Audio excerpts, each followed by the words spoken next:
Fight fans, fight fans, fight fans. This is Kurt DeVille with Counterpunch Boxing News. Um, I'm trying to see if this is actually working. Hold on a second.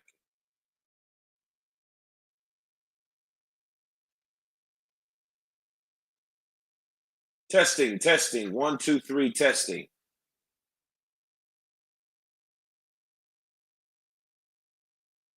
Okay. Okay, can you hear me now? Can you hear me now?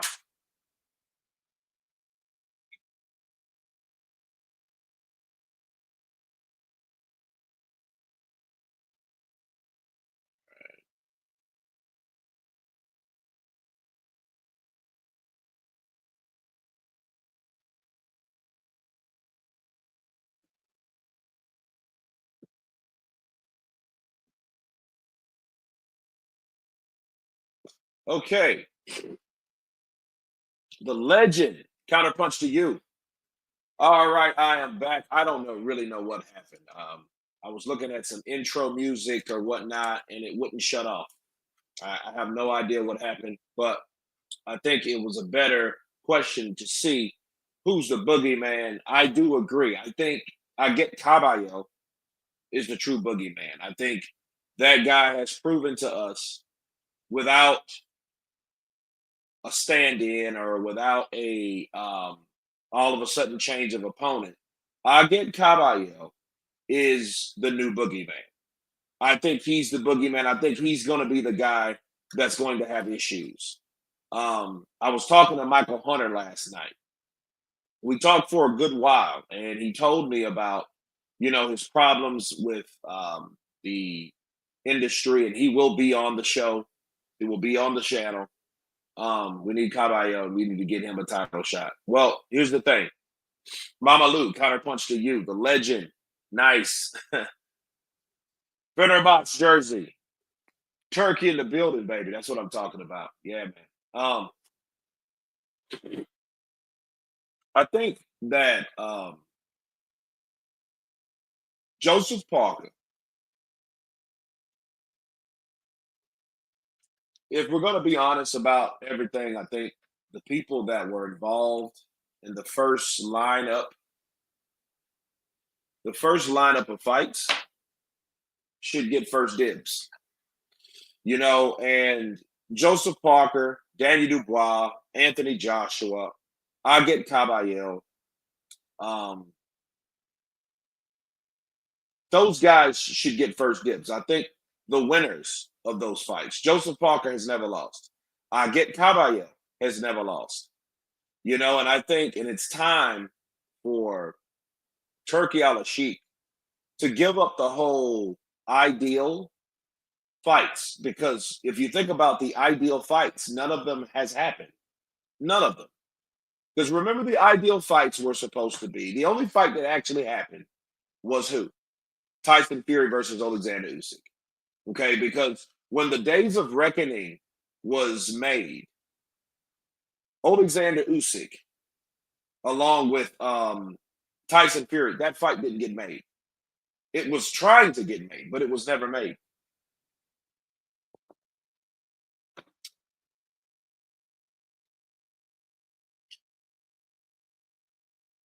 I do agree. I think Caballo needs a title shot.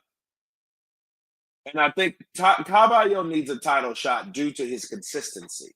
See, when you're consistent in the game and you keep winning, it doesn't matter who your promoter was. What matters is you were invited to the party. See, Caballo was a guy, and you can tell he wasn't really promoted right. I don't know who his is it Spencer Brown? Is it? Um, I don't think he's a very good promoter. I don't think he manages him right.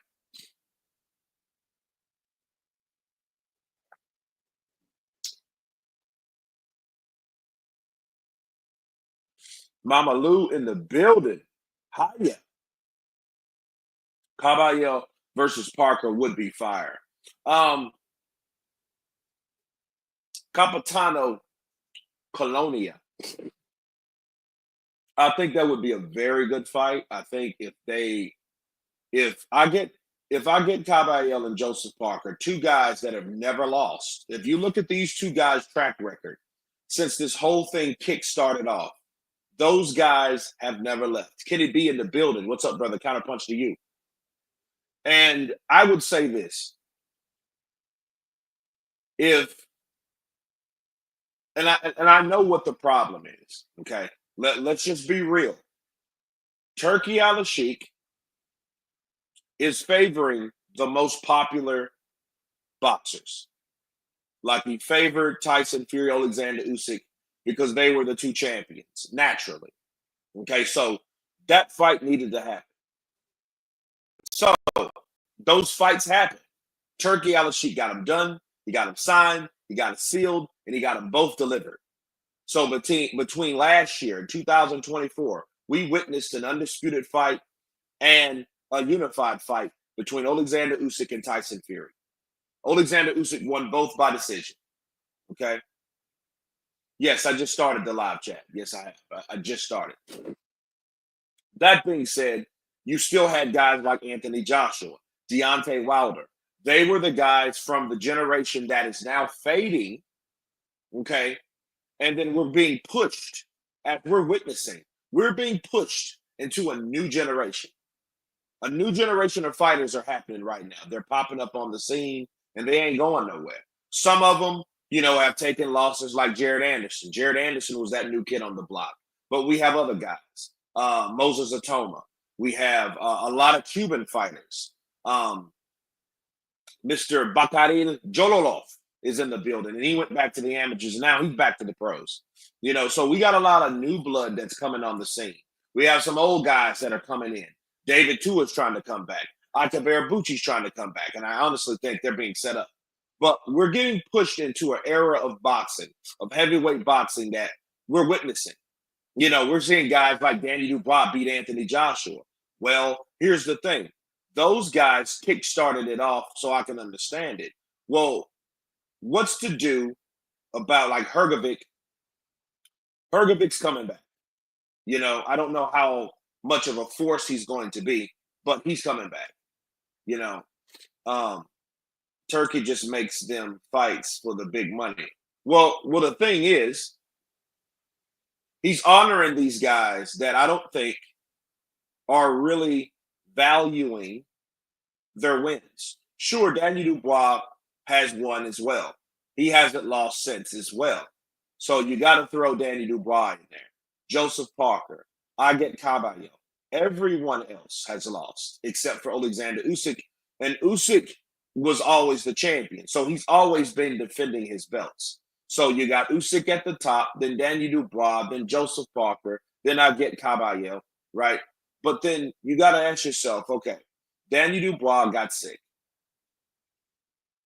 So at what point do they make it right for the fight that we supposed to saw? Mark McCauley was a stand-in, and I think and I believe he paid for it. He paid dearly for it.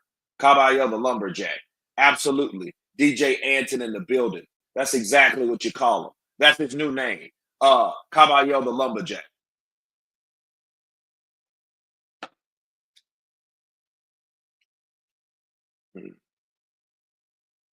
Oh, come on, bro. Really? See, that's he lost his country. Now I'm talking about in the ring, bro. In the ring. That's Skip. So many fighters aren't recognized as greats while active.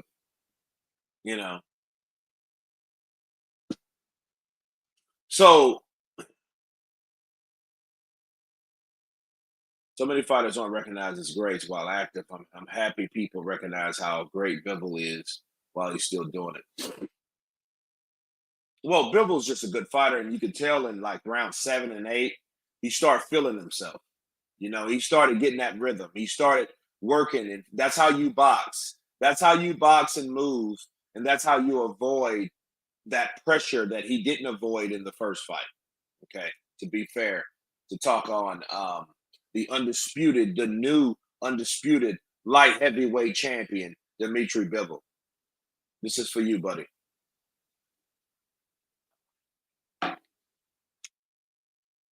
But Kenny B, he says you're right. Kurt Turkeys is getting all the major popular fighters. Yeah, but I think it's time to start throwing that to the wayside. Okay, because Fury got beat.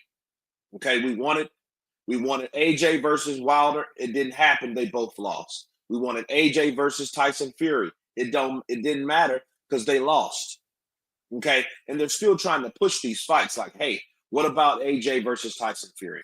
Sure, it's a big money fight. I get it. They're two popular British fighters. I get it. Two former heavyweight champions. I get it. Okay, but at the same time, these new fighters are proven to be more dominant and proven to be better than they supposed to be. Okay, just because they're not marketable, I say market them. I say promote them. I say acknowledge them. I get Caballero needs to be acknowledged. Joseph Parker, give him his stripes as well. Martin McCauley, that really shouldn't have been. We talked about that yesterday. So I don't really want to talk too much about Martin McCauley, but I do, and you have to realize that he is in this era. You know, I feel that that Michael Hunter should get his shot. You know, but I feel a lot of things happened to Michael Hunter that wasn't his fault, and we'll talk about that as well. Danny Dubois should be out in the summer. He was only ill. Well, here's the thing. I think Daniel Dubois. If you're not going to give Joseph Parker a shot, well, I think Daniel Dubois' next fight should be Joseph Parker. Period. I mean, because there was too much riding on this. That fight was promoted for a long time. Um, I think it eradicates all the bullshit. I think the dominance of undisputed fight. Look, listen. Let me tell you something about undisputed. I don't care about undisputed. I don't care about undisputed because we already have an undisputed crowned champion. That's Usyk. We all know morally, Alexander Usyk is the undisputed heavyweight champion. He beat Tyson Fury, took his WBC belt for it because he had the rest. And now, as far as him giving his belt to Daniel Dubois or whoever, Daniel Dubois, Philip Hergovic, or whatever, I don't care. That holds no meaning to me personally. Now, Alexander Usyk, for his own personal gain and accolades, sure, he could get that belt back. But remember, he withdrew his writing to Daryl Peoples, which is the president of the IBF, for that belt. Okay, because remember, he wanted that belt because the IBF was putting pressure on him to fight Hergovic because Hergovic was the number one. You know, AJ waiting around for Fury, not good idea. He should be fighting McCauley in Africa. Well, I don't think he. Honestly, I don't think he wants that. I mean, because everyone now knows how dangerous McCauley is. If AJ takes another loss, AJ's done. AJ will be worse than he was in 2023, and that was bad because that meltdown in 2022 when he lost to Usyk, that did very little for his popularity and his character. Okay, so when he did that false, fake, hip parade, all that, look, that was because he already melted. He already blew a gasket, and everybody saw it. People saw who that AJ was behind the scenes. You know what I mean? The dude broke down in the press conference. You know what I mean? That's Joshua. I mean, that's a person that was dealing with a lot of pressure, obviously. And then we've seen a person get mad and then get sad. And I think Eddie knows, well, hey, we can't have another Daniel Dubois fight or a Daniel Dubois-like fight from AJ. We can't have AJ getting all busted up, beat up, slung around, you know what I mean? Getting hit so hard his ankle gets twisted and all that. Listen, no, I think they're trying to carefully move AJ. So his next fight better be some type of fight that makes him a lot of money, win, lose, or draw, just in case he loses, he's good. Okay? That was the only saving grace about Wembley. It broke a record. You know what I mean? They made a lot of money. He probably made about 25 million. Dubois probably made about 7 million, 8 million. You know what I mean? Because of the upside, because it broke records. It did really well on pay-per-view. Okay. Oscar Hinao, counterpunch to you.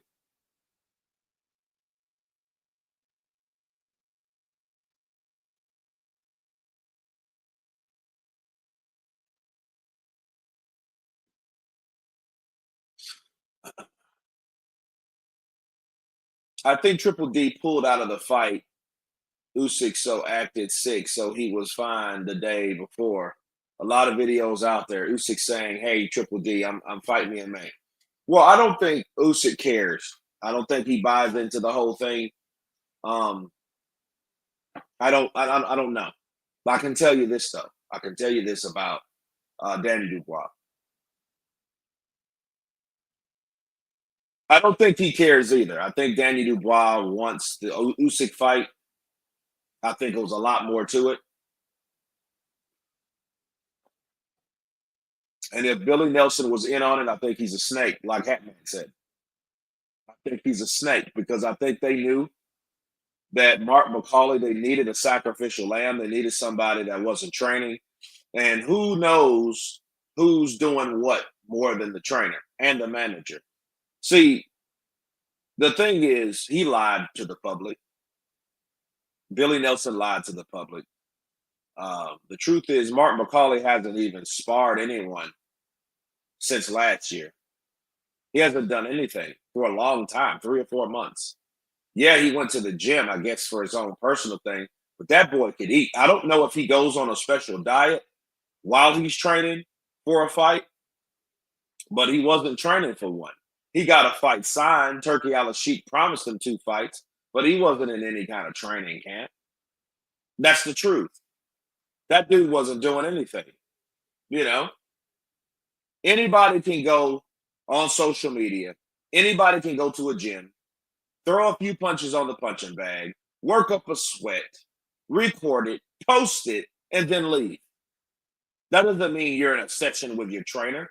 All those, if you look at all those clips that Mark McCauley was in while he was on social media, where have you seen Billy Nelson? Did you see Billy Nelson in any of them?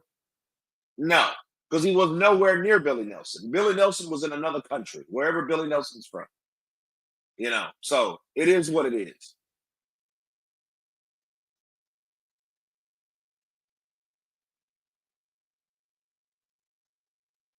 So many fighters aren't recognized as greats while active. Okay, we already did that.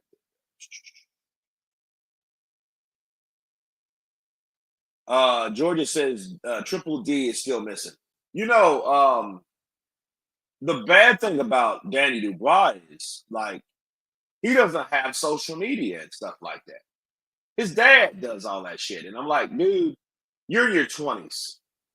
Grow up. You know what I mean? You're not in 1985.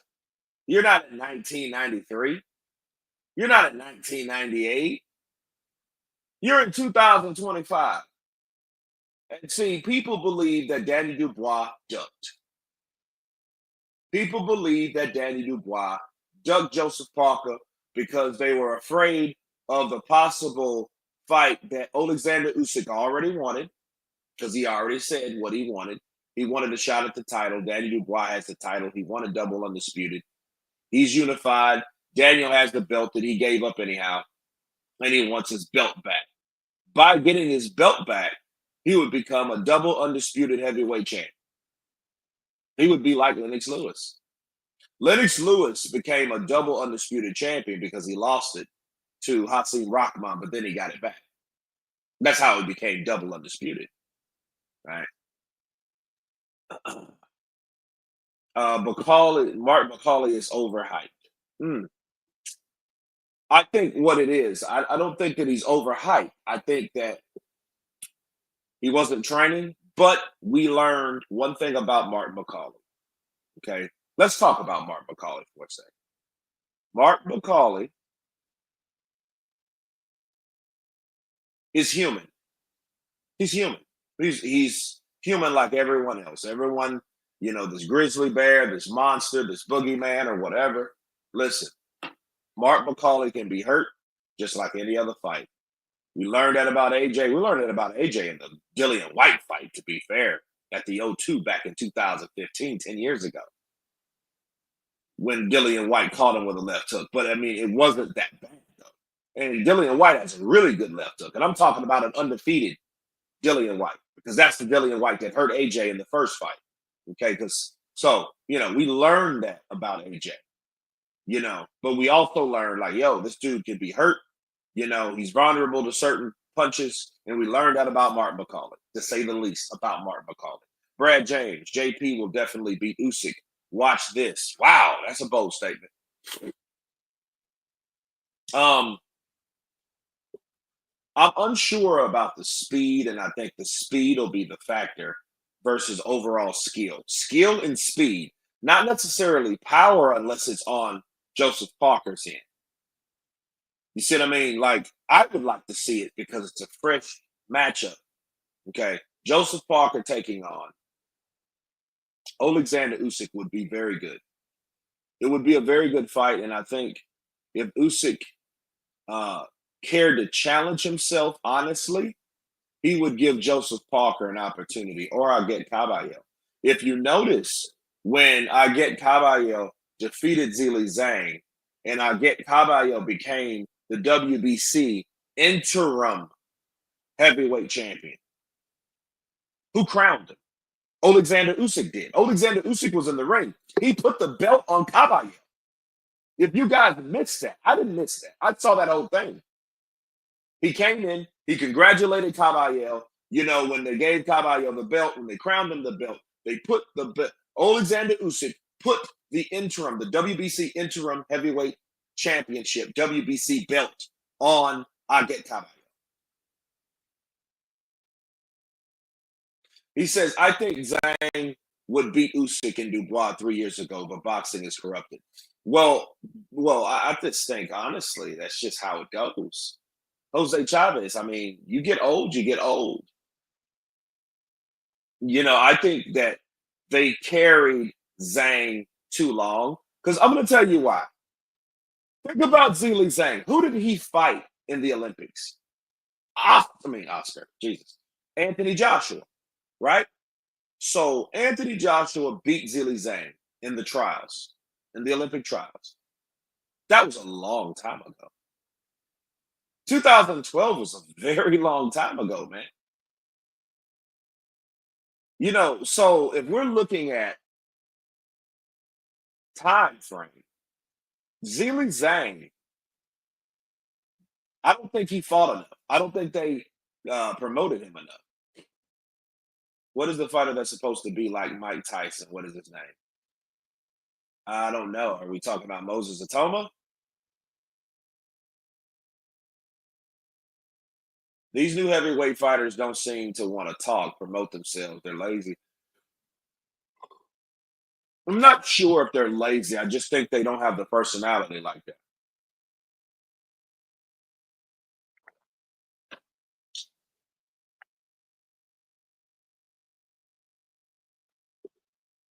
AJ rematch, Triple D, everything else doesn't make sense. Well, my thing is, if that fight happened, if Anthony Joshua fought Danny Dubois again, I think, because I don't have any problem with that fight. Daniel gets paid, and then Daniel, wanted that fight anyway. But I think if that fight's going to happen, let it happen. Let it happen next. Tyson Fury. I hope Tyson Fury comes back, but I hope Tyson Fury doesn't come back anytime soon. I don't want him to do what he did in 2022. Wait till AJ gets beat by Usyk again and then jump in with a drunken mad video talking about I'm back to the sport of boxing. I don't want to see Tyson Fury right now. I want to see Danny Dubois fight AJ again, therefore giving Parker an opportunity to fight, or get Caballo, give an opportunity to fight Alexander Usyk.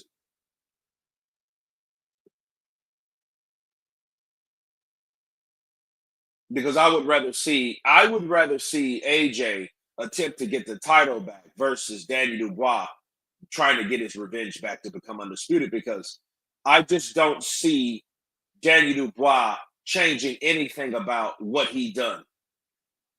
As long as he didn't quit, he was going to get beat anyway. He's just not good as Usyk. He's not a better fighter than Usyk. He can't handle the movement. Okay. Jarrell Miller said that. I believe what Jarrell Miller said, man.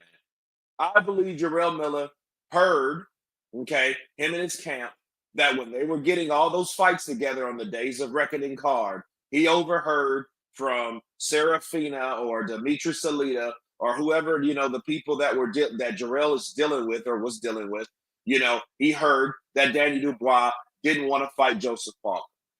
Okay. And needless to say, that fight didn't happen. How do you get out of a fight like that? You come up sick. Something has to come up to stop that fight from taking place. You think Danny Dubois don't got money? You think his dad ain't got that money to the side? They ain't worried about money. They just fought Anthony Joshua last quarter. You think they're worried about money? They got that money. Parker came ready, promotion knew it. Yep, I believe that. It would be easy to reschedule the Dubois versus Parker fight like there is a card in April, and it can happen. Yeah, I mean, but I don't think it will because I think what Frank Warren is trying to do, he's trying to push Danny Dubois, being a promoter, an aggressive one. He's trying to promote Dubois against Alexander Usyk.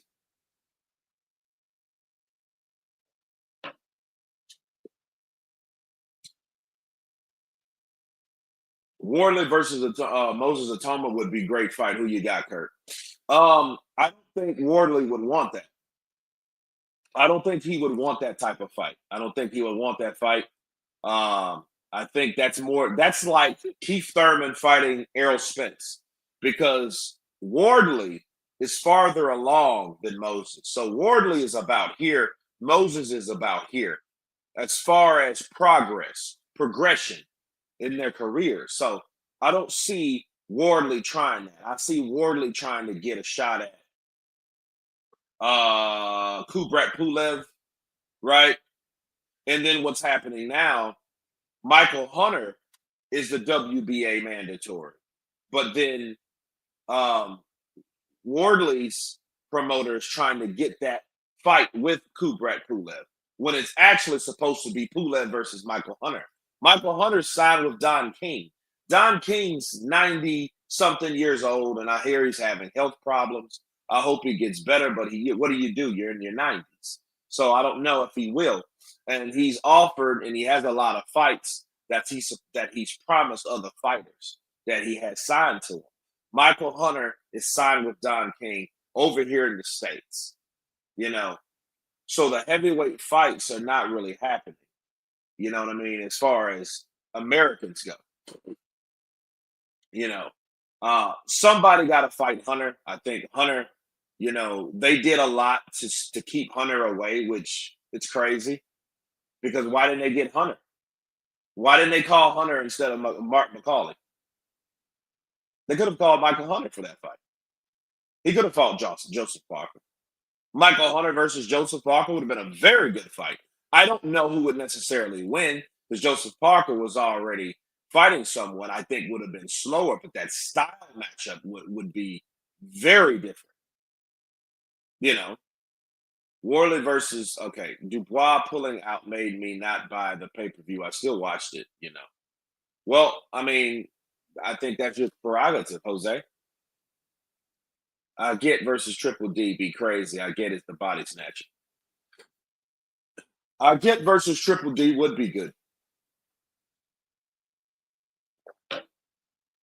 But you see everybody that was there, they know. Those promoters, Eddie Hearn, Frank Warren, they know. Now, we're not dealing with Aguet Caballero. I guarantee you this. Aguet Caballero's next fight will be far from a title fight. See, what we learned about Saturday's card, the fights of the century, we learned that Aguet Caballero is somebody that is to be avoided. Fear him. Zhang was supposed to beat Aguet.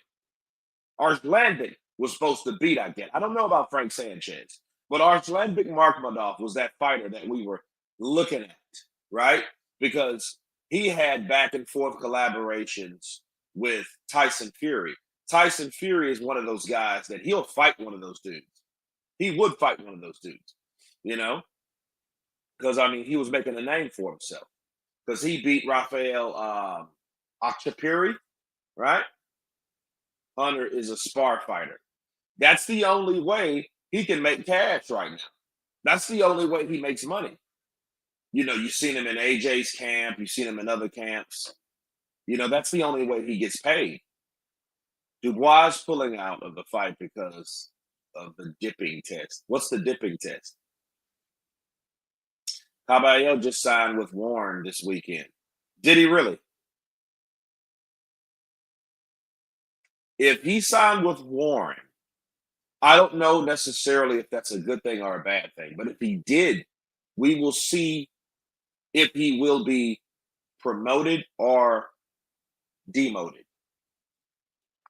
See, here's the thing: you can get signed to an a promoter, and that promoter has a champion. That promoter has other fighters. That promoter has a big stable, and he doesn't necessarily put you in there. You're going to find out quick if he has Caballo's best interest. You'll know that Frank Warren has it or hasn't. So if he's trying to push the whole idea of Danny Dubois versus Usyk, okay, you know, and he may promise I get the chance to fight whoever wins. But normally, more than likely, Danny Dubois, if he doesn't beat Usyk, you know, that doesn't help I get Caballo. So Caballo had better hope that Danny Dubois in the rematch beats Usyk if he ever was going to get a shot at the title. Okay, so it is what it is. Um, Zhang was always going to lose to Caballo. The difference is Caballo got chin checked, and passed the test to show he has elite level resistance. Um, no, that's true, bro. He did get his chin checked. He got his chin checked. He got dropped. He got back up, and Zhang got stopped. Bars. That's exactly what happened. We need answers about Daniel and Floyd sudden illness. We do. I do agree with that. I think they need to be more transparent about Daniel Dubois. You know, don't let people linger and don't let people speculate what's going on with Daniel, right?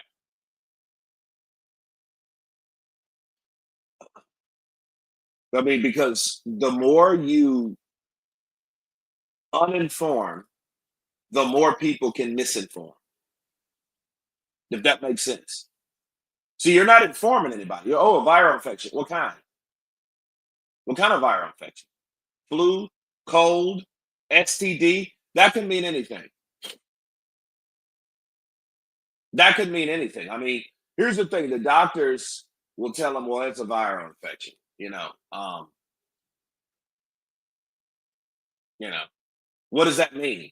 You would be better off telling someone you had the flu or you had a stomach bug because those are relatable things when it comes to explaining what's up with you. Daniel, what's wrong? Hi, man. I got sick, man. I just didn't feel good. Okay, that's not good enough because there's too many fighters that fight sick, that fight with the flu, that fights with malaria.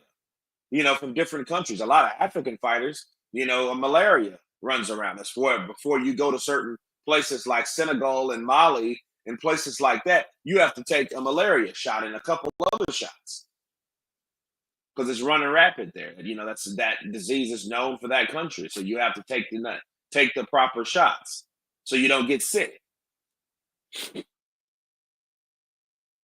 Parker versus Usyk next. If anyone should have to wait, it's Daniel. Yeah, I think this is what I think. This is what I think. I think that I think um, Daniel should take his time and rest since his damn illness was so bad that he had to pull out of a fight. I think his ass needs to rest. I think he needs to take time. I think he needs to rest. I think he needs to heal. I think he needs to prepare.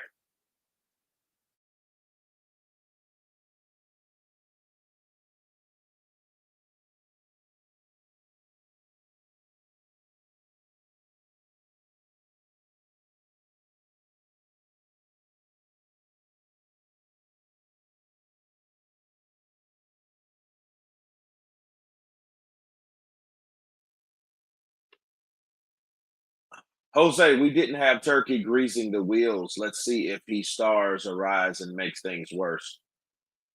The fight was too big just to pull out. Yeah, I do agree. I do agree on that.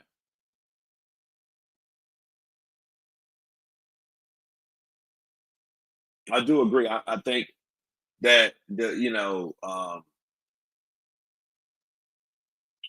the problem is we seen Danny Dubois last week. This dude was hitting the mitts, and he was looking good too, bro. And when I seen him hit the mitts, I saw Daniel. Bah, bah, bah, bah, bah. Daniel, his hands are always pretty much here. He's a big corn fed. You know what? Danny Dubois looks like a big corn fed country boy. You know what I mean? Naturally stocky and stout, and you know what I mean? Cocky and shit. But he's not even really trying. He's just this big dude.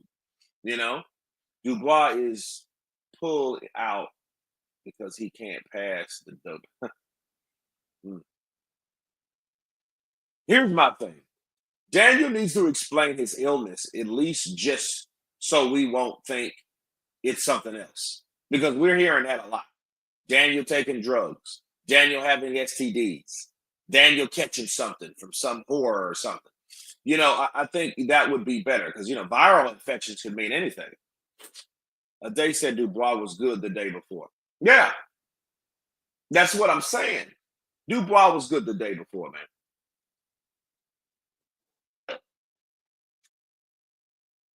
Because see, at that point, it's absolutely weird. It's weird. It's weird that he didn't. It's just like it's too uncomfortable. Like you don't do that at that point. You know, Dubois matches up better with Parker and Caballero. He does. I want to see him fight both Caballero and Parker. That should be his. That should be his two fights this year. Parker, then Caballero. You know,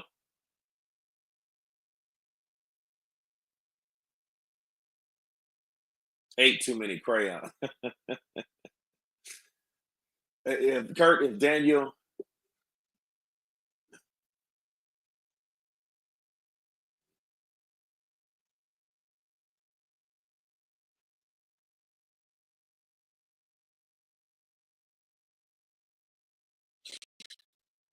I thought Triple G was going to stop Parker, but after seeing the shape Parker was in, I think Parker was a very good chance of beating him. His energy, Parker's energy, showed you that he was ready.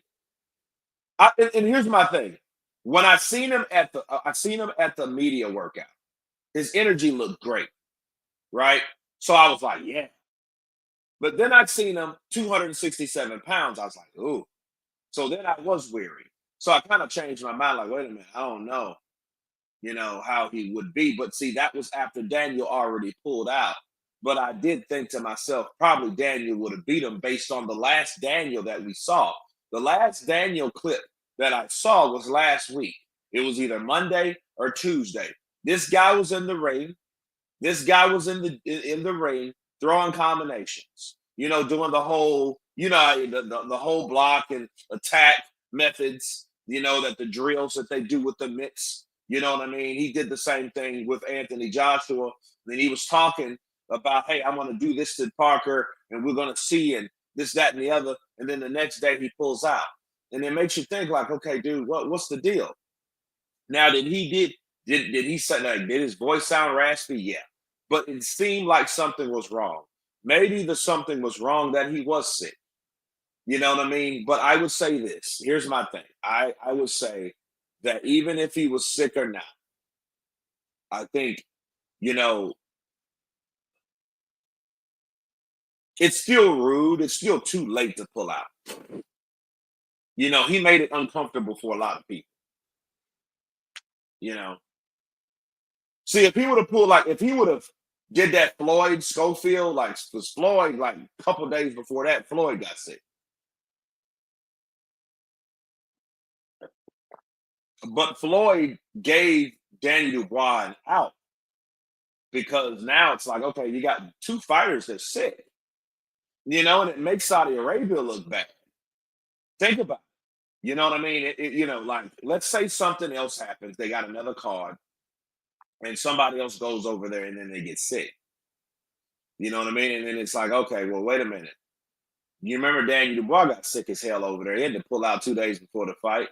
Floyd Schofield, Kid Austin got sick, so he had to pull out of the fight, a couple days before that. Then it's somebody else. Okay, that's three people now. That's not an isolated venue thing. Now it's someone comes over, and then what'll happen if someone else gets sick in another venue in Saudi Arabia, along with the two sick fighters, Dubois and Schofield, right? Then you could add what happened to Wilder, because remember, Wilder said, I didn't feel too good when I came there. But Wilder, though, he put his foot in his mouth, just kind of like Daniel Dubois did. Oh, I feel good. I feel great. You know what I mean? The problem about that, at least Daniel pulled out. Wilder went in there and got his ass whooped by Parker because he underestimated Parker, because he thought he was going to hit Parker, knock Parker out, get the AJ fight. AJ was going to beat Francis Ngannou, and then they were going to fight last year. That didn't happen. Now, that would have been a big fight at Wembley. It would have broke the record, Wilder and Joshua at Wembley Stadium. That would have been a Wembley Stadium fight. Yeah. Yeah. That would have had 96,000. So that really shouldn't have been him at all. But what would have happened, though, people would have fell out with AJ, because AJ would have fought for that belt for Francis Ngannou and Danny Dubois. Mm-hmm.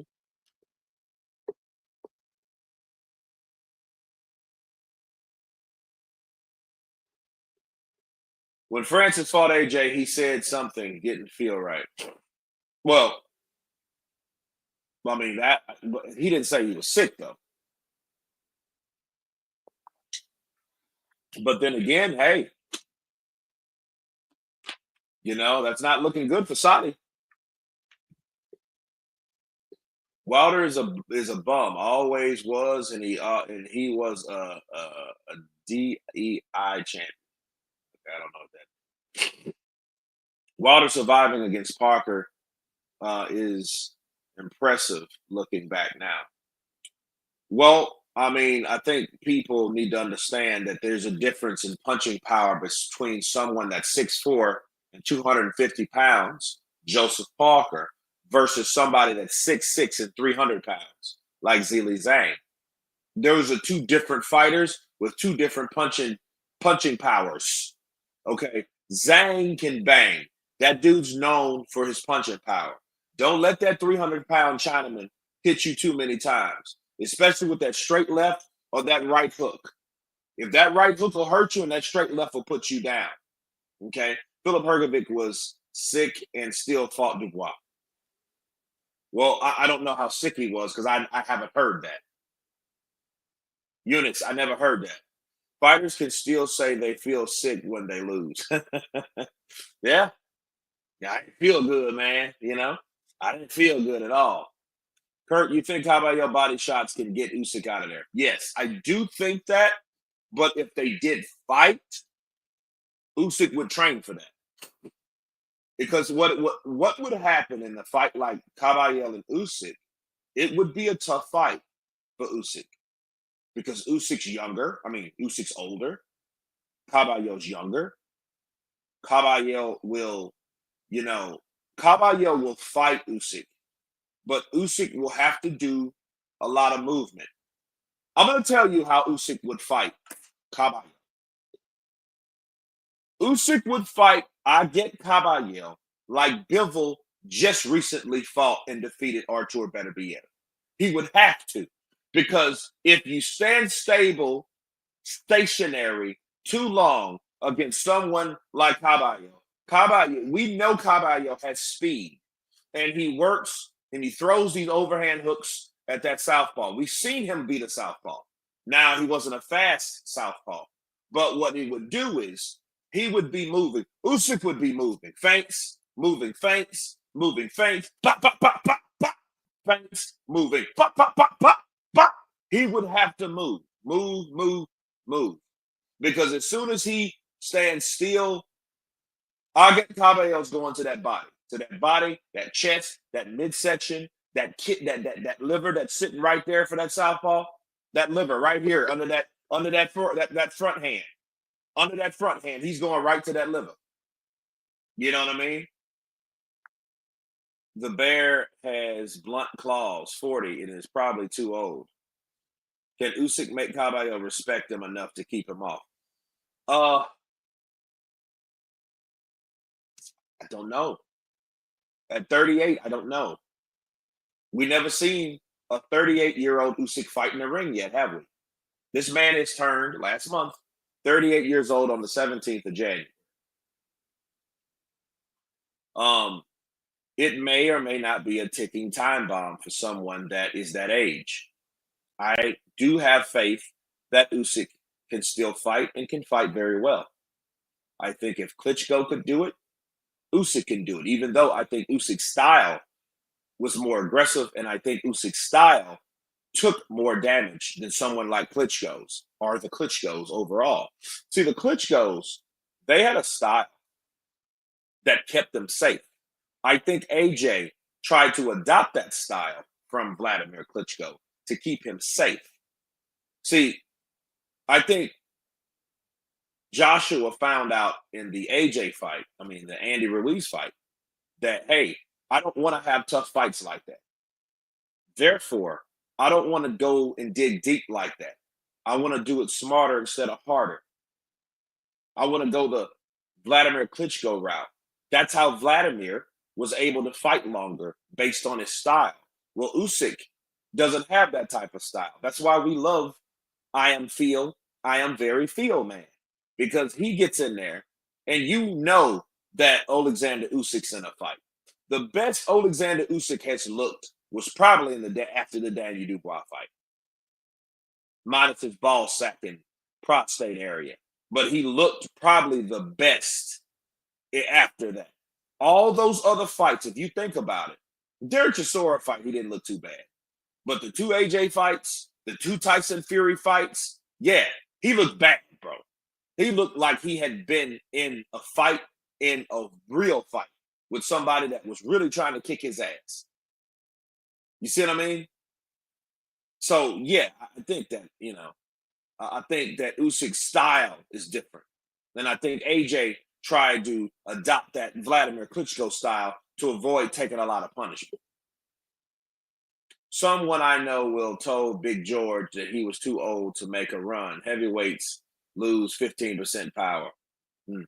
Kurt, who has the best footwork between Loma, Bivol, or Usyk? Man, that's a good question, Brandon. I don't know. I have no idea. That's a question I want to ask the community. Yeah. I want to say Lomachenko. And I say Lomachenko because he's smaller. And smaller fighters can move better. To take nothing away from any of them.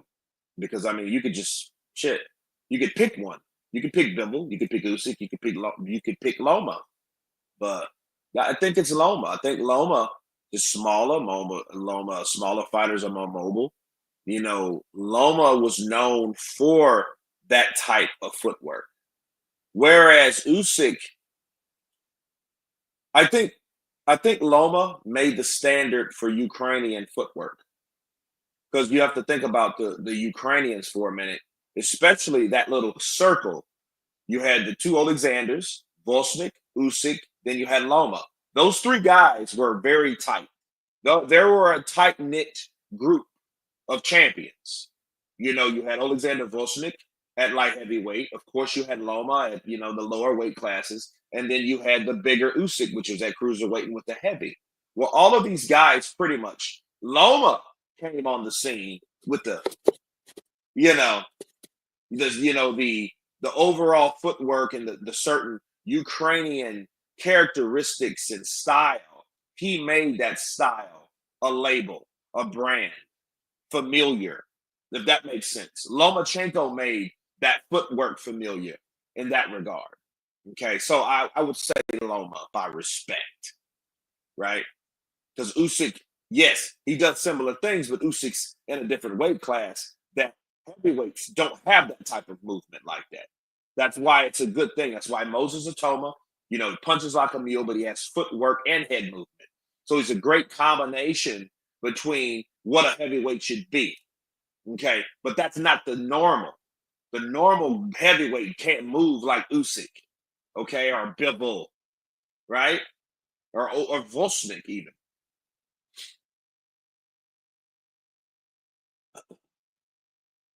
Blitz Mike Tyson reminds me of Mark Cole.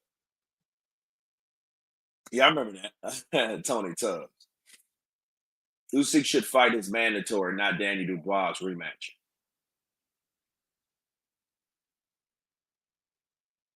Yeah, I mean, I think, but here's the thing. Keep in mind that uh, Alexander Usyk does his job. That's one thing I give Usyk. If there's a mandatory to fight, he'll fight the mandatory. Shakur can box. He just needs 15-round fights back then. Um, he can box. Shakur Stevenson can box, but I think he's injured, and I think Shakur needs to take time off and repair himself properly. You know, because the way he's fighting, I think the way he punches because he hurts himself.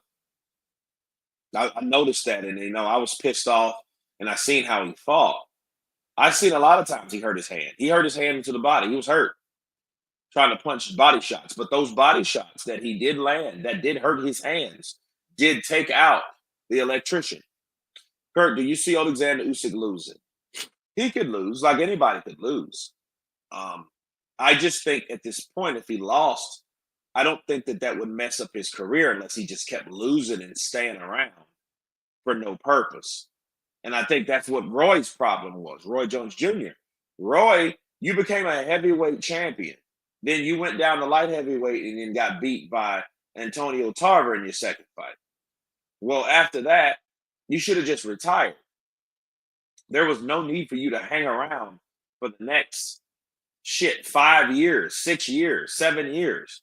Roy Jones Jr. fought a long time after that. And it made you think, like, okay, Roy, what's the problem? Did you make enough money? Do you have some kind of financial issues? Because there was no reason for you to hang around the sport. And I am very appreciative of Roy Jones Jr. I think he's one of the best fighters that ever lived. But I also feel he fought too long because fighting long like that, getting knocked out like that multiple times harms you. And I'm so grateful that we can still hear Roy Jones. You guys hear me uh, embrace the spirit of Roy Jones with my impersonation of Roy Jones. Well, let me tell you, Jim. So what you need to do, first of all, you need to get out there. You need to show yourself worthy. You need to do the road work. You need to do the strength and conditioning. Because without the road work, without the strength and conditioning, you can't do what you need to do in the ring. You have to have the energy to do what you say you're gonna do. If your mind tell your ass to follow, your ass need to follow your mind. So if your ass don't follow your mind can say go ass, but your ass ain't ready. Your mind can't do nothing without your ass. But he can still talk. Okay, so regardless of someone like, look at him versus someone like um, James Tony, Holyfield. Ouch, right? So yeah, there's a difference. I'm so grateful that I don't have to. When you hear Roy, he don't sound like he's muffled or he had the nose again. He doesn't sound like something's wrong with his voice due to taking a lot of punches. You know what I mean? I agree. Roy is the fastest puncher I've seen. I think Parker gets belts and goes on a run. Hmm. Who is a WBC mandatory? Now it's Aget Caballero. Vincent Salamatino. It's Aget Caballero. He's the interim champion. The interim champion is the mandatory. Hell, sometimes, because remember Dillian White? Remember that issue? Roy Jones isn't punch drunk. No, he's not. And that's a blessing. That's one thing we can say about the greats, the legends of yesteryear. We can say that at least. So I'm very thankful. Kurt, is the WBC or WBO mandatory turn? I'm not sure.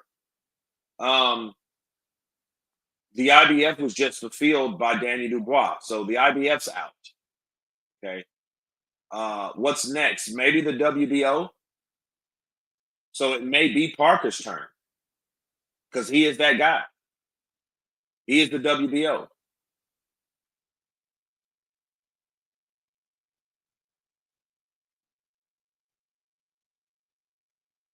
Drayton Zogi. Yeah, man, I'm good, man. How you doing? Uh, y'all think Caballero is a harder fight than Dubois versus Usyk? I mean, Caballero and Usyk is harder than Dubois versus Usyk. I would say so because it's a fresh challenge. You know, someone like I get Caballero. You know, he possesses a different style. He's like the Mickey Ward of heavyweight boxing. The thing about Mickey Ward, you could not let yourself stay stationary for him to hook up head, body, head. That body shot will put you down. And in fact, the story behind him, I believe he got in a car accident and they took a bone from his hip and put it in his arm. Hmm.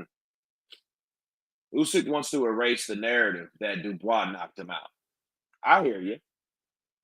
But I mean, how about Dan Dubois erase the narrative that he ducked Parker just to get an easy, undisputed title fight? How about that? I mean, who would care at this point? So I'm like this: if Daniel doesn't care about giving our ass specifics about what happened to him, why should Alexander Usyk care about what people think about a low blow or not, legal or illegal? It didn't matter because the referee called that. So you can say all you want. Oh man, really? You know, he's a liar. Listen. If you're gonna get mad at anyone, get mad at the referee.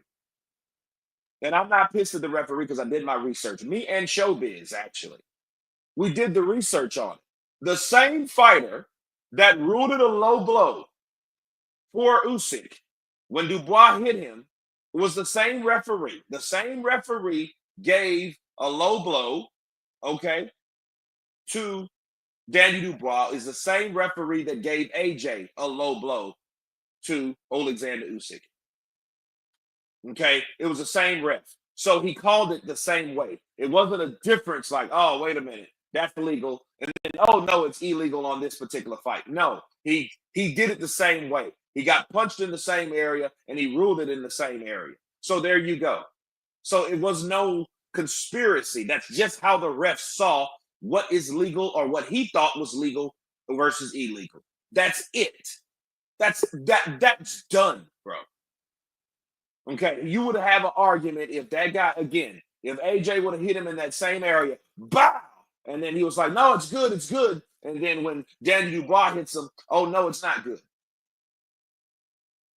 No, it said, "Why was the ref there in both fights?" No, what I'm saying is he was refereeing two different fights. He was refereeing the the Usyk versus AJ 2 fight, and he was refereeing the Usyk versus Dubois fight. The same referee, Puerto Rican referee, I forget his name, but the Puerto Rican referee. That's it.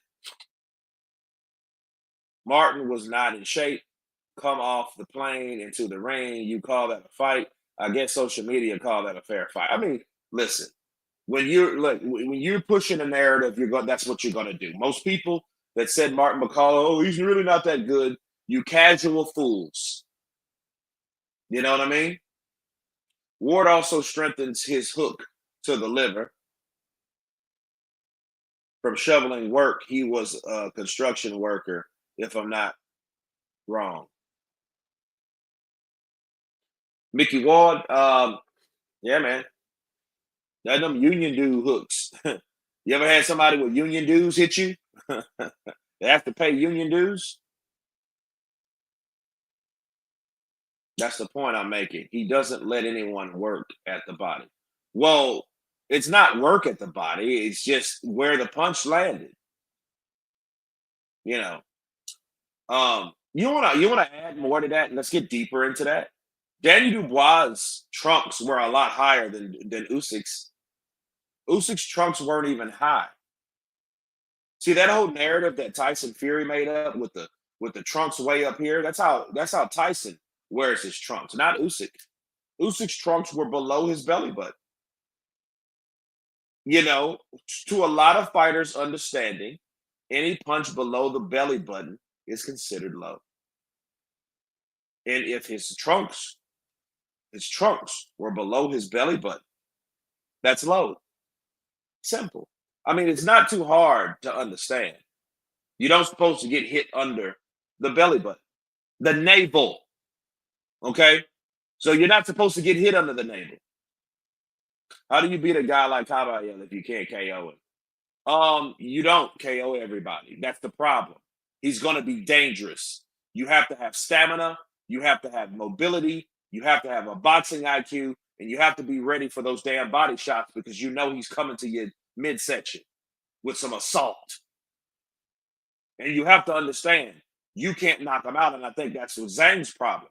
I can't knock this dude out because Zhang was trying to knock him out before he got hurt enough to take a bow, to pull a Daniel Dubois, to pull a Ryan Garcia, right? Kurt, what if Martin McCauley come back and knocked out Age Cabello? You know what? That's a fight I think is winnable for Martin. We're talking about Age Cabello. Age Cabello versus Martin McCauley. Think about that fight. Think about a guy that's the same height as um, Zhang, but also think about somebody that can punch. And then it would be a treat to see because we would see uh, how Aget takes another type of power from a different fighter. And you got someone that comes in that boom, boom, boom, boom, boom, boom, boom, goes back to the body. Fight with the style of a McCauley. McCauley would have, I think, a very good opportunity when Caballero comes in. When he comes on the inside and he's throwing those punches to the body, Martin McCauley's best punch is the uppercut. I see uppercut city in that. A shorter guy going to the body versus a taller guy. His best punch is an uppercut or uppercuts. Yeah, I see that being a very interesting fight. You know, fighting someone with a big ass belly like McCauley. You know, Usyk's gonna stick and move like he did versus AJ. Yeah, I reckon Parker will be forced to fight Caballero on the Usyk Dubois undercard. This is a great fight. But it makes no sense for Parker seeing as he was 48 hours from a title shot. Well, it just sucks for Parker. And it just shows you that Parker's not the promoted fighter. Daniel Dubois is. There are going to be guys that will get concessions that we may not feel that deserve concessions. That's just all it is. This is how it is. It's boxing, you know?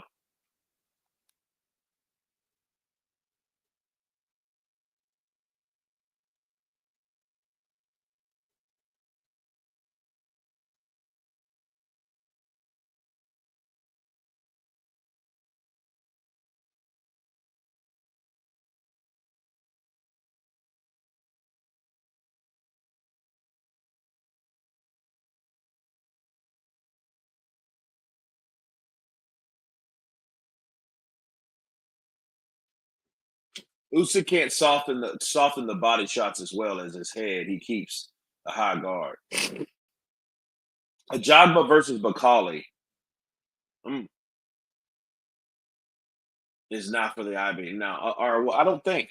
I hope so, but I'm not sure. I think what happens when you think what happened when he did do that. I think he lost it. I mean, that's according to Hatman, but I've been looking for the ranks. Let's try the rankings right now. Let's see Martin McCauley IBF rankings.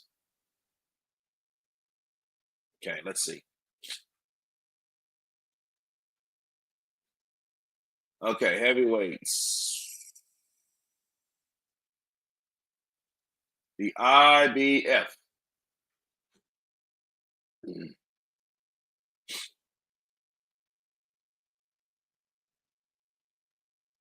Well, the problem is the latest is the January of 2025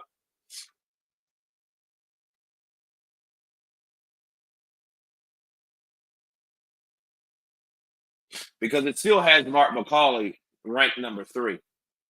That might have changed. How about Parker versus Mark Madoff? I want to see. Mark Madoff just got beat again.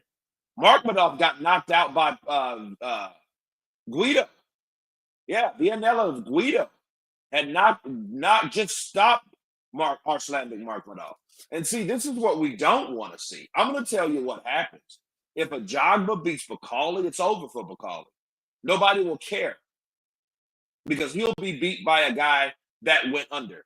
Efe Ajagba was similar to that.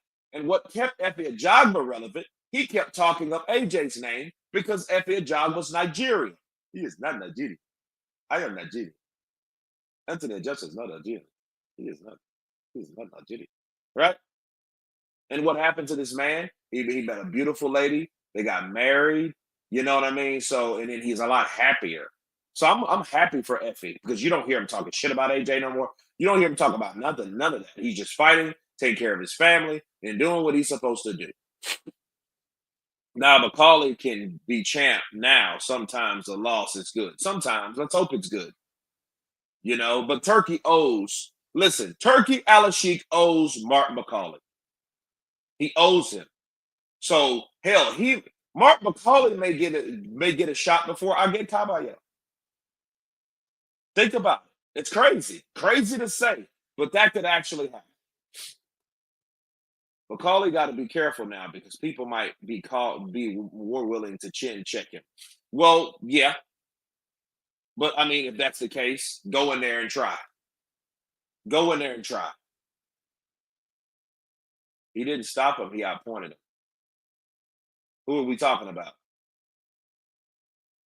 Parker beats any top heavyweight on 2 days' notice with no training camp, in my opinion. Even Usyk gets done. um,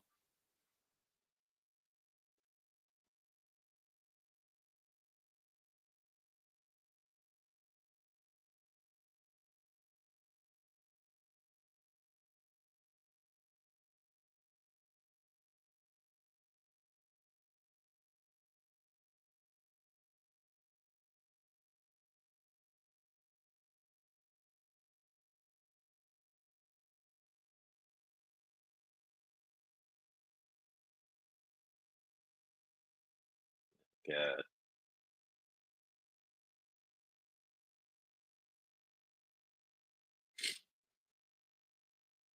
Mark McCauley will become a heavyweight champion of the world. Mark my words. Okay. I mean, I'll be happy for him if he does.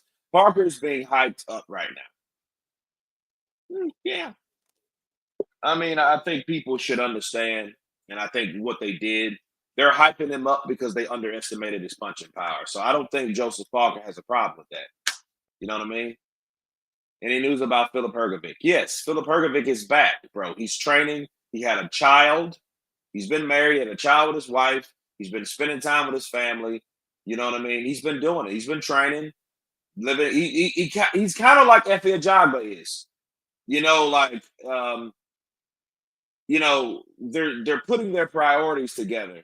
They're staying out of the limelight as much. You don't hear them talking about fighters. You hear them handling their business about family. So they're about family, not necessarily talking shit about fighters. So yeah, Philip Hergovic's doing good. Peace, brother Kurt. You're exactly right. Turkey owes Martin McCauley. Absolutely, he owes him. He owes that man a title shot. He owes that man an opportunity, a fair one, against someone credible to show what he can do in the sport. But the thing is, Mark McCauley, I think, and look, and here's the thing to clean up the bullshit with Billy Nelson. I think Billy Nelson gave Mark McCauley bad advice, but I think Mark McCauley made the decision not because Billy Nelson told him to, or he did it because of Turkey Al Sheikh, and I think he knew, with his thinking. Look, if I take this fight, I'm getting in good graces with His Excellency. You know what I mean? So Billy Nelson might have did it for a paycheck, but Mark McCauley did it for a respect check. Because what's going to happen? He knows if I go out there in 2 days' notice, which is unheard of, Turkey Al Sheikh owes me, and he's going to pay me back someday sooner than later. That's what's going to happen. Okay, that's what I see. Parker been building his hype brick by brick, building his hype brick by brick. I think he's been building his resume fight by fight. That's what I think of Joseph Parker. Joseph Parker has been building his resume fight by fight, you know? And something strange? Joseph Parker actually is still behind the reputation or the legitimacy of Aget Caballo. What do you mean by that, Kurt? Well, think about it. What did people say about Aget Caballo? He fought a guy that was over that was hype, Arslanbek Magmadov. That might be the truth because Arslanbek lost to Guido, right? Then he fought Frank Sanchez. Well, we all know Frank Sanchez had a bum knee and needed surgery, right? So he beat him.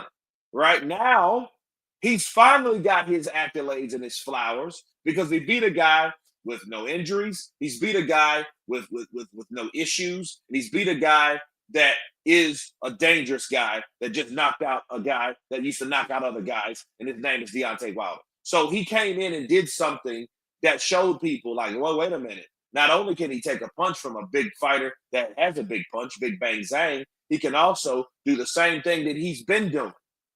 So guess what? Aget Caballo has now officially become official, right? Whereas Joseph Parker, what about Joseph? Well, let's see. Joseph, you fought Deontay Wilder. He was a bum fighter. Then you fought who? Who else did you fight? Zhilei Zhang. He ran out of gas, but he dropped you twice. Then you fought a guy on 2 days' notice. So which one has more legitimacy? Aget Caballo or Joseph Parker? Aget Caballo. You see what I mean? So really, Joseph Parker, you can say what you want to about Parker. We're just astounded. And I think a lot of people are impressed with Parker because they didn't know that Parker had that type of punching power. But we have to remind each other, this is the biggest class of people fighting in professional boxing. The heavyweights is the biggest division. And the biggest divisions have the biggest punches. So there you go. People talk about Aget Caballo's body of work, but never talk about his chin and recovery. He got the dog in him. He does have that dog in him. Absolutely.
Okay, I am back.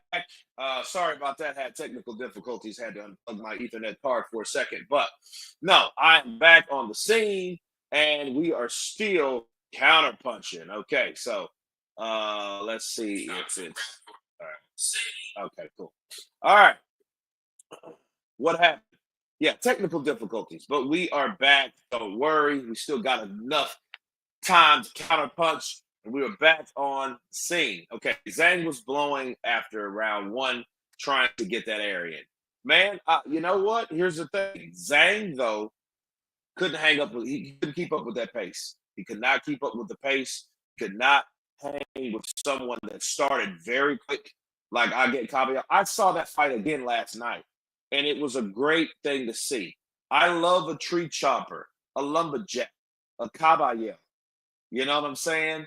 Caballero showed Zhang this is how you beat someone like that.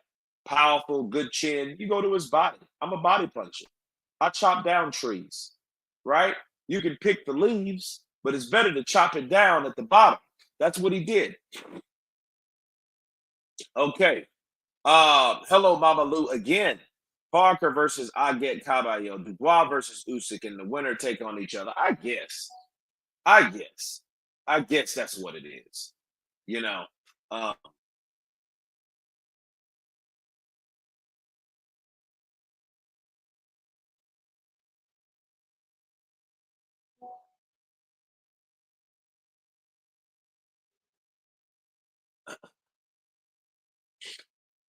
okay, Parker versus. Let's see. What should Fabio Wardley do now? He's a top 10 heavyweight for me, and I want him to get a good fight. Well, if he wants a good fight, take on Frank Sanchez. You know, take on Frank Sanchez. Why not? Take on Frank. Cabello going to be a problem for every heavyweight with his this body punch KO. Yeah, I mean, but here's the thing. I think people now have got the memo about Caballero, so people take him more seriously. People, there's ways to deal with body punches. You know what I mean? It's called catch and shoot. Ah, ah, bah, ah, bah, bah, bah. It's catch and shoot is the best way to deal with somebody that constantly goes to the body. Caballero ain't the only body puncher in the world, people. You know, you guys ever heard of Mexican style? Mexican fighters go to the body all the time. You know, maybe Hunter even for Wardley. I would love to see that. And I think honestly, Fabio Wardley and Michael Hunter should fight. They should fight for the legitimacy of the regular title, the WBA, because we already know who has the super WBA. But the WBA title, regular, is being held by Kubrat Pulev. He beat Mahmoud Char, unanimous decision. Okay, so he has that belt. So Kubrat Pulev is the WBA regular champion, right? Was once held by who? Danny Dubois, which Danny Dubois, before him, Trevor Bryant, the Don King fighter, right? He got knocked out by Danny Dubois. Danny Dubois used it to activate his mandatory against Usyk. That's how he got the chance to fight Usyk. Okay, that's how that works. Maybe Hunter even for Wardley. Yes, but he misses it up really well. Mixes it up very well. He does. He does do that. But the thing about that, you have to know when to hold and when to fold. Have to use your better judgment. You know what I mean? But you have to stay busy and you have to give Caballero something to worry about as well. Go to his body. You think Mickey Ward won every fight just because he hurt someone to the body? He hurt a lot of people to the body and he still lost. You know what I mean? It's just like Zab Judah. He fought Zab Judah when Zab Judah was in his prime. When Zab Super Judah. I think back when he was Jewish before he was a Christian, right? Zab Judah was just amazing. He was fast. He was quick. This was before the Floyd fight. This is when Zab was with HBO. I mean, with Showtime. You know, Zab Judah was hell. And Mickey Ward, being, Mickey Ward at the time, hurt him to the body. He didn't beat him, though. You know, Parker versus Martin rematch. Hmm. Wrong to push him away. If you think you're good, then come again, but properly next time. Paul, aka. Hmm. Nah, I don't think that Parker would want that. I think Parker would want a title shot. You know, I think Parker, feels like, hey, I've done everything you asked, Turkey. Give me a title shot. Give it to me. I think you should give it to me. No Diddy. Uh, who do you think? Parker versus Caballero. I think it'll be a good fight because I think Parker would do a lot of bending over like he did with Mark McCauley, and that minimizes the body attack as much when a fighter does change his posture. When he does lean over and he does jab upstairs and then jab down to the body and then jab, jab, right hand, left hook, because he takes that body target away by his style of bending over because he's bending his body away from an attack to the body, by putting his face first to avoid shots upstairs. Nikki Blue Eyes Austin in the building. Good evening, Kurt. Just got in from work. What have I missed? An hour and 24 minutes. Not much. Yeah. Going to the body leaves you open up top. It does.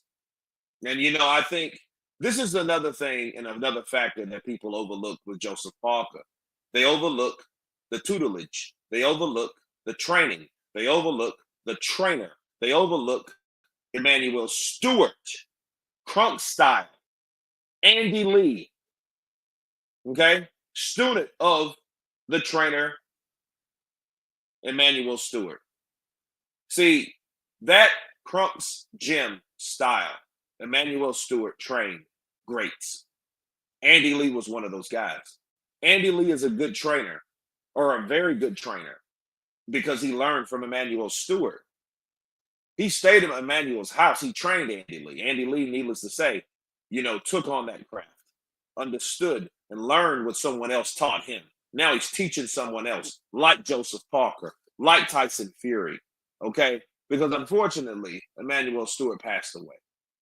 But he left his nephew, Sugar Hill Stewart, Andy Lee, guys like that to continue the legacy, his legacy on how you fight. In my opinion, no, Parker is not the boogeyman. Okay. I have checked. I have checked 10 times in a row, and to me, it looks like a dive from McCauley. Bro, it is not a dive. He got hit on the top of the head, bro. No, we just debunked that already.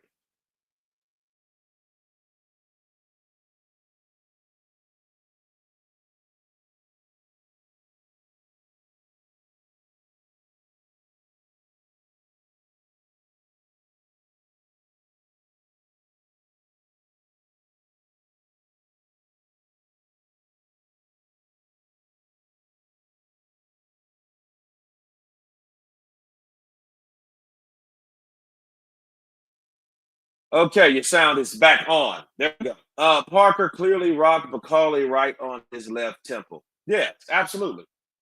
Right, like it was in an angle. It was an awkward angle. McCauley thought he cleared the shot because he ducked to avoid the shot, but the shot still caught him on the top of the head. That's it. That is it. Definitely not a dive. It was a legitimate hit to the head. Hell, if I'd have thought that, oh, I would have. Look, we would have still been laughing yesterday because at that point, if he took a dive, that meant why'd you take a dive? You took it for the cash. Why'd you do that? That means, bro, you hold no legitimacy at all because you're in on it. If Mark McCauley took a dive yesterday, that means you shouldn't buy and believe anything he says because he's a fraud and he only does things for a little bit of chump change. And the only reason that he was talking up those other fighters and sparring because he wanted some money. He wanted to get paid. And money was his God and money was his whole soul motivation. If that was a dive. So no, absolutely not. Mark McCauley wants to be champ. Mark McCauley wants to show people that he can beat these dudes like he's already beat these dudes in another platform, and it's called sparring. Okay? That's it. It could very well be that McCauley is well above his official age, These things happen in third world countries. Luis Ortiz, Efe Ajagba. I don't know, man. That's something to think about, though. Maybe he's a lot older, but if he's still older though, he's still dangerous. Okay. Okay, we got 2 minutes before I bounce. Kurt, who will win? Moses Atoma versus Age Caballo. I don't know, but I can tell you this. Like I said yesterday, Moses Atoma is going to have to beat Joseph Parker's, the Age Caballos, the Mark McCauley's, those guys. He's going to have to beat those guys. Those guys will be in his future, the Daniel Dubois. So those are the guys in Moses's way of being a champion. Because Usyk is too far gone. He's 38 years old. He ain't going to be around. He got 2 more fights. I doubt he fights Moses Atoma. You know, there's too many other fights that he could fight besides Moses Atoma. Why would you fight Moses? You know, that doesn't make sense. But calling his team only came for the money. He had to say he was coming to shock the world. Yeah, he had to lie. He had to lie. His trainer had to lie that he was in better shape than he claimed to be, which he wasn't in shape. He was in shape. His ass was round. His ass was big. That was his shape. Okay? Kurt, Moses Atoma versus Zhilei Zhang next. If Zhilei Zhang wants to hang around and be a gatekeeper, so be it. I think he's still dangerous, though. I just think Age Caballo is pretty good. You know? Turkey will disrespect Parker again and use him as a stepping stone for Caballo. He deserves the Daniel Dubois fight on May card. Well, I think, you know, see, you have the masses, then you have the majority. The masses, then the majority. You have the high rollers that play the table games at the casino, then you have the slots. Parker's a slot machine, right? Dubois, Joshua, Usyk, Fury, those guys are high rollers. They're playing poker, right? So, but anyway, guys, yeah, I do think Joseph Parker deserves an opportunity. I think Daniel Dubois or Alexander Usyk should give it to him. But I know and understand that Daniel Dubois' promoter, Frank Warren, won't do that because, you know, his best interest is to get the best for his fighter, which is Daniel Dubois. So I don't see that happening. But I'm hoping that Usyk would consider fighting Joseph Parker based on a new challenge, a fresh challenge, not someone that he already beat up and made quit, you know? But anyway, you guys, thank you for coming on for this morning show. God bless you all. Enjoy your Monday. Everybody's been counterpunched. Stay tuned for some more videos throughout this day. And peace.